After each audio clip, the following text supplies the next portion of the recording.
Welcome to the Daily Review. This is Fed Razak, Senior Trading Strategist here at CMTrading, and today is March 28th, 2025, and today is Friday morning. So looking at the highlights of the day, gold exploding to new all-time record highs. But first, looking at today's major economic events, 2:30 South African time from the United States, we have a core PCE Price Index number coming out.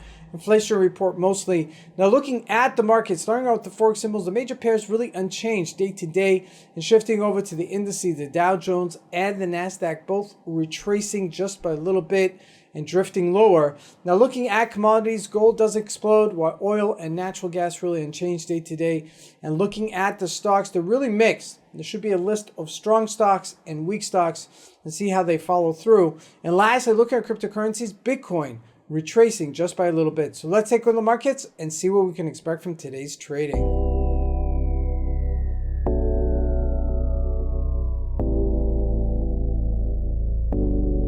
So here we go. First with the GBP USD, a little bit of bounce here, but nothing really to write home about. Okay, from day to day, we bounced about 60 pips. Okay, it's decent, but it doesn't give us much of a direction. All right, so until it passes either below 128.85 on the GBP USD, I don't see this moving. I see it consolidating and continuing to consolidate, at least for now. Okay, either around this area, but just know your levels. Okay, no plan intending to get into the market right here. Either getting into the market at 129.90-ish level if you see that there's going to be a breakout, or if there's a breakout on the downside of 28.85. That's my area right there. Okay, so jumping into commodities, this is where it gets exciting, super exciting. Gold hitting $3,081. You could see that. Amazing push, okay, as it broke above. Just trade the breakout. The high was 3,048, between 3,048 and 3,081. Beautiful breakout to the upside. Multiple opportunities to get in there, even if you don't like to buy the bottom of this area of 3,000-ish level, which gave it to you. Okay, there was a double bottom there. Okay, so you could have made from 3,000 to 381, just really simply just playing the levels. Beautiful trade if you got into it. Now looking at crude oil, not much of a change here. Okay, it does hold, okay, and steady at $70 a barrel, just shy of it right now. And natural gas also really unchanged as it withdrew from its initial head and shoulder formation. Okay, it does have a head and shoulder there. You could see the head, the two shoulders, and now we're hitting that second shoulder. Let's see if we can hold on to it, or if it'll break down.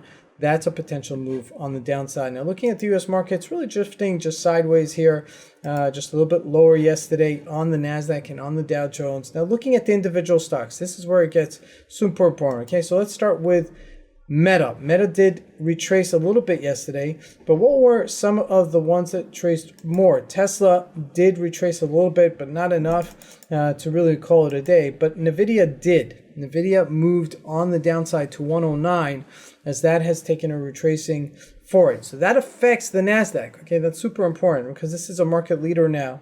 But looking at the other FANG stocks, Amazon was up on the day. So it's really hard to tell which way the market is going now because everything is trading by itself. I hope next month, after we get the corporate earnings results for how we're doing in the first or second quarter of the year, we'll see ourselves, moving into a direction where it's clear. Either we're going down or we're coming back up. But that will be much clearer as things will subside. Okay, new government in the United States mean new policies. New policies means shifting in the markets. Now, the shifting in the markets could be bad or it could be good. We're going to have to see how that actually trickles down onto the market at the end of the day. Now, lastly, looking at Bitcoin, just retracing just a little bit here to $86,000, excuse me, as that retraces. Now, we are at supportish level, and what's interesting is that we're converging with our three moving averages, the 200-day, the 30-day, and the 8-day. So this is super important. This is really just flatlining here, and it's going to give us some sort of move. And if we look at it, it's a wedge formation. Okay, it is in a short term a wedge formation. You can see it almost clearly with the moving averages. So this may have a pullout or a breakout in either direction. So keep an eye on it as well. This is Fed Razak. I want to wish you guys a great trading day. Thank you.